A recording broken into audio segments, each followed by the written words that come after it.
Assalamualaikum warahmatullahi wabarakatuh. Kembali lagi bersama kelompok 1.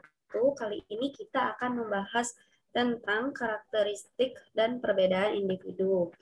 Kami akan mempresentasikan hasil diskusi terdiri atas saya sendiri, Tamara Setiani, lalu ada Ziva Nazifa, Putira Raswati, dan Wahyu Seno Aji. Selanjutnya, untuk pengertian individu sendiri akan saya serahkan kepada teman saya. Silakan.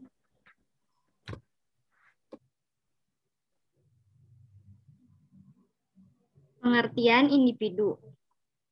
Manusia adalah makhluk yang dapat dipandang dari berbagai sudut pandang. Manusia merupakan kesatuan dari makhluk individu dan sosial, kesatuan jasmani dan rohani, dan sebagai makhluk Tuhan.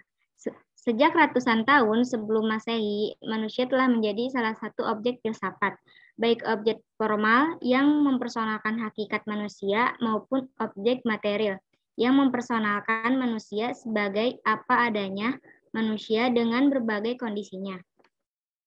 Sebagaimana manusia dikenal sebagai makhluk yang berpikir atau homo sapiens, makhluk yang dapat dididik atau homo educum, dan seterusnya. Artinya, manusia merupakan kesatuan individu yang utuh dan tidak dapat dipisahkan.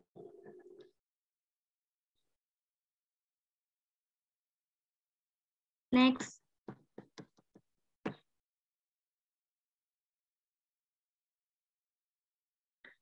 Berbagai pandangan tentang manusia membuktikan bahwa manusia adalah yang tadi, Cipa.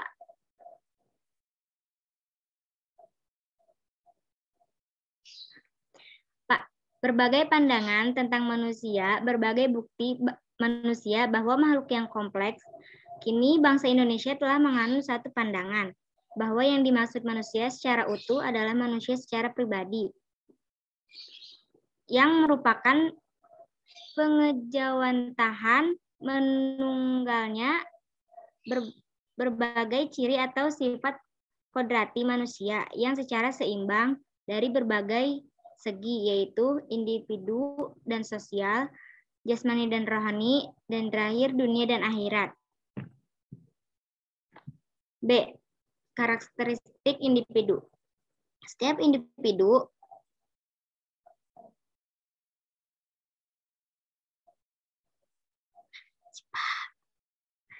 individu memiliki karakteristik bahwa heredity dan lingkungan environment.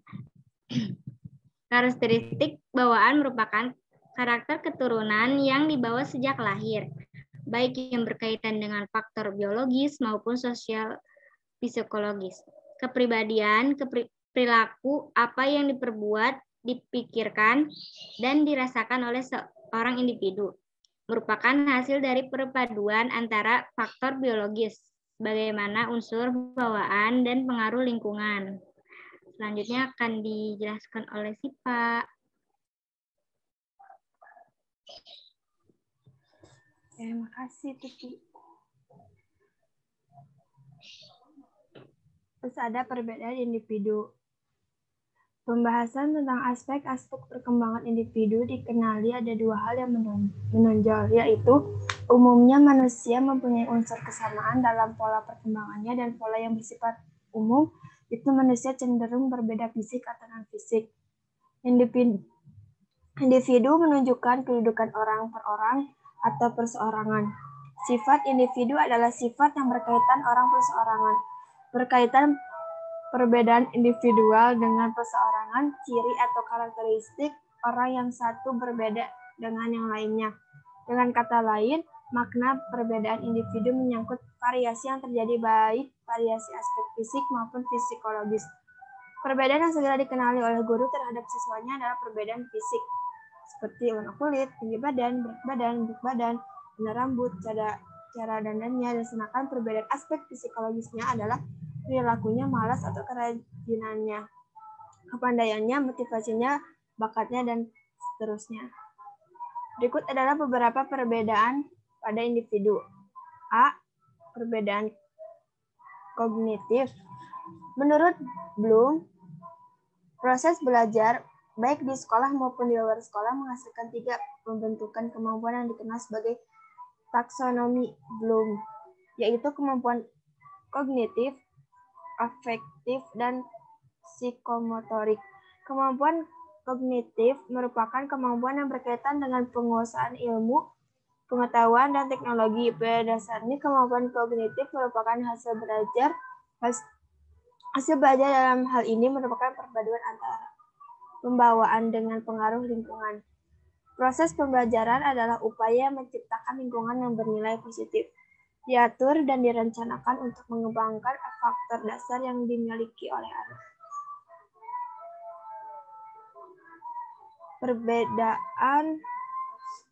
Perbedaan dalam kecakapan bahasa. Bahasa adalah salah satu kemampuan individu yang penting sekali dalam kehidupannya. Kemampuan berbahasa merupakan kemampuan individu untuk menyatakan buah pikirannya dalam bentuk ungkapan kata dan kalimat yang bermakna, logis, dan sistematis.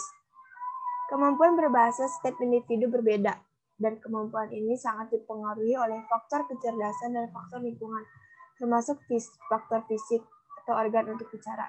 Lancar atau tidaknya kemampuan berbahasa seseorang bergantung pada kondisi lingkungan dan pembiasaannya. Yang selanjutnya dibacakan oleh Wahyu. Perbedaan dalam kecakapan motorik.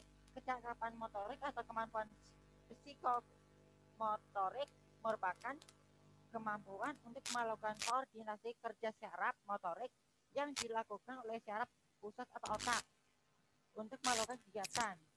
Kegiatan ini terjadi karena kegiatan kerja syaraf yang sistematis. Alat indera menerima rangsang tersebut diteruskan melalui syaraf sensoris ke syaraf pusat atau ke otak untuk diolah, dan hasilnya adalah dibawa oleh syaraf motorik untuk memberikan reaksi dalam bentuk gerakan-gerakan atau kegiatan. Dengan demikian, kecepatan kerja jaringan syaraf akan menghasilkan suatu bentuk kegiatan yang cepat atau sesuai antara rangsangan atau respon. Beda ini akan menggambarkan tingkat kecakapan motorik. Next. Nah, syaraf pusat atau otak yang melaksanakan fungsi sentral dalam proses berpikir merupakan faktor penting dalam koordinasi kecakapan motorik. Ketidaktepatan dalam pembentukan persepsi dan penyampaian perintah akan menyebabkan kekeliruan respon atau yang kurang sesuai dengan tujuan. Bertambahnya umur seseorang mengindikasikan adanya kematangan. Hal ini menunjukkan bahwa kemampuan yang lebih baik dalam berbagai hal seperti kekuatan untuk mempertahankan perhatian, koordinasi otot, kecepatan penampilan, keadegan untuk mengontrol, dan resisten terhadap kelelahan. Sehingga semakin bertambahnya usia, seorang akan menunjukkan kecakapan motorik yang semakin tinggi.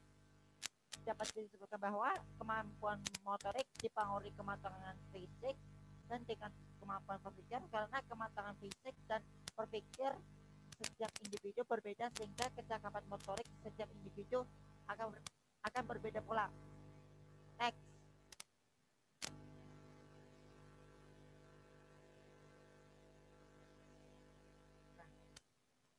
D. Perbedaan latar belakang. Latar belakang itu dapat dipengaruhi oleh faktor dalam maupun luar. Faktor dari dalam misalnya kecerdasan, kemampuan, bakat, minat, emosi, perhatian, kebiasaan, kerjasama, dan kesehatan yang mendukung belajar. Anak juga pun berbeda dipandang dari segi latar belakang, budaya maupun etnis.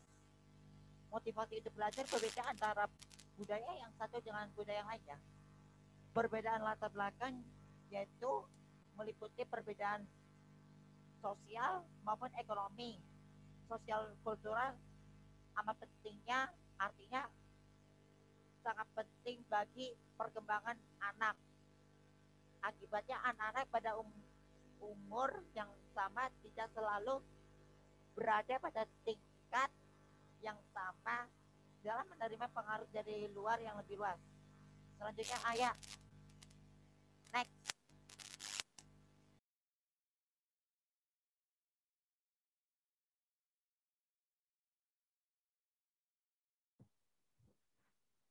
Baik.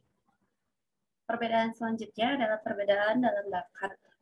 Bakat adalah kemampuan khusus yang dibawa sejak lahir. Bakat dapat juga diartikan sebagai kemampuan dasar yang menentukan sejauh mana keberhasilan seseorang untuk memperoleh keahlian atau pengetahuan tertentu bila mana seseorang diberi latihan-latihan tertentu. Misalnya, seseorang yang mempunyai bakat numerikal yang baik, bila diberi latihan-latihan akuntansi, keuangan, akan mudah untuk menguasai masalah akuntansi. Begitu pula sebaiknya. Perkembangan bakat dimiliki secara individual. Bakat akan berkembang dengan baik jika mendapat rangsangan atau kesempatan dan pemupukan secara tepat. Sebaliknya, bakat tidak dapat dikembangkan sama sekali manakala lingkungan tidak memberikan kesempatan untuk berkembang. Sebenarnya banyak kasus yang berhubungan dengan bakat. Di situ faktor-faktor yang mempengaruhi adalah faktor lingkungan, khususnya faktor keluarga dan faktor lingkungan dia berkembang. Lalu perbedaan dalam kesiapan belajar. Belajar adalah sebuah proses yang berkesinambungan dari sebuah pengalaman yang akan membuat suatu individu berubah dari tidak tahu menjadi tahu atau kognitif, dari tidak mau menjadi mau atau afektif, dan dari tidak bisa menjadi bisa dalam hal psikomotorik. Misalnya, seseorang anak yang belajar mengendarai sepeda akan terlebih dahulu diberi pengarahan oleh orang tuanya, lalu anak tersebut mencoba untuk mengendarai sepeda hingga menjadi bisa. Nah, dalam kasus ini biasanya guru-guru calon guru seperti kita akan berlatih banyak agar tahu bagaimana cara menyampaikan hal-hal yang bisa membuat ketiga aspek tersebut muncul dalam diri peserta didik. Dan proses belajar dipengaruhi oleh kesiapan murid. Yang dimaksud dengan kesiapan ialah kondisi individu yang memungkinkan ia dapat belajar, seperti tadi. Berkenaan dengan hal itu, terdapat berbagai macam taraf kesiapan belajar untuk suatu tugas khusus. Seseorang siswa yang belum siap untuk melaksanakan suatu tugas dalam belajar akan mengalami kesulitan atau masalah putus asa. Yang termasuk kesiapan ini ialah kematangan dan pertumbuhan fisik, intelijensi, latar belakang pengalaman, hasil belajar yang baku, motivasi, persepsi, dan faktor-faktor lain yang memungkinkan seseorang dapat belajar. Sedangkan proses kematangan dan belajar akan sangat menentukan kesiapan belajar pada seseorang. Misalnya, seseorang yang proses kematangan dan belajarnya baik akan dimiliki kesiapan belajar yang jauh lebih baik dengan seseorang yang proses kematangan dan belajarnya buruk. Perbedaan kesiapan individu tidak saja disebabkan oleh keragaman dalam rentang kematangan, tetapi juga oleh keragaman dalam latar belakang sebelumnya. Maka dari itu, kita sebagai guru harus bisa menentukan materi apa saja yang bisa kita berikan kepada calon peserta didik kita. Tidak mungkin kan anak peserta didik yang harusnya belajar untuk kelas 6 sudah diberikan ketika mereka duduk di kelas 3 SD, seperti itu. Dan kesimpulan yang bisa kita tarik di sini adalah perkembangan setiap individu atau perkembangan setiap peserta didik itu berbeda-beda, baik dalam hal bakat, pengetahuan, atau hal-hal yang lainnya. Maka dari itu, kita sebagai calon guru atau kelak akan menjadi guru tidak bisa memaksakan semua murid untuk sama. Setiap murid atau setiap individu mempunyai perbedaannya masing-masing. Dan sudah menjadi tugas kita untuk mencari tahu bagaimana caranya agar hal-hal yang baik tersebut atau kebisaan mereka, bakat mereka, atau kepintaran mereka bisa kita tumbuhkan dengan seimbang. Seperti itu. Mungkin dari kami cukup sekian. Terima kasih. Mohon dimaklumi apabila terdapat banyak kesalahan. Saya Tamara Setiani, lalu ada Tuti Raraswati, Syifa Nazifa, dan Wahyu Senaji. Berterima kasih dan wassalamualaikum warahmatullahi wabarakatuh.